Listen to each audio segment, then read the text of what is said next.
In 1809, the French Emperor Napoleon was at war in Europe and had issued orders for his navy to capture vessels, including private vessels, which would be suitable for naval service.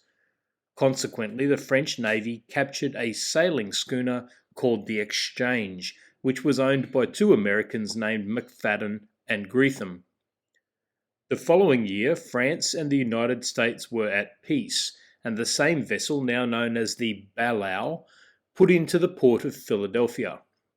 McFaddon and Greetham commenced an action to recover the vessel, which they said properly belonged to them. There seems to be no doubt that the vessel was in fact their boat. The court, however, had to carefully consider the implications of essentially confiscating a navy vessel from a country at peace with the United States. This meant considering how the sovereignty of the USA interacted with the sovereignty of France. Chief Justice Roberts said, "The jurisdiction of the nation within its own territory is necessarily exclusive and absolute. It is susceptible of no limitation not imposed by itself. All exceptions, therefore, to the full and complete power of a nation within its own territories must be traced up to the consent of the nation itself. They can flow from no other legitimate source."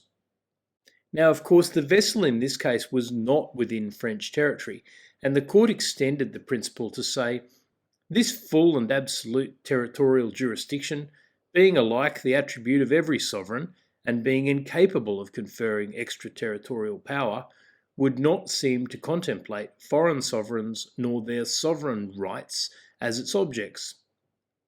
In other words, it was not legitimate for a country to exercise its sovereignty in a way that sought to limit or regulate the sovereignty of another country. The court then found that navy vessels have a very particular connection to national sovereignty.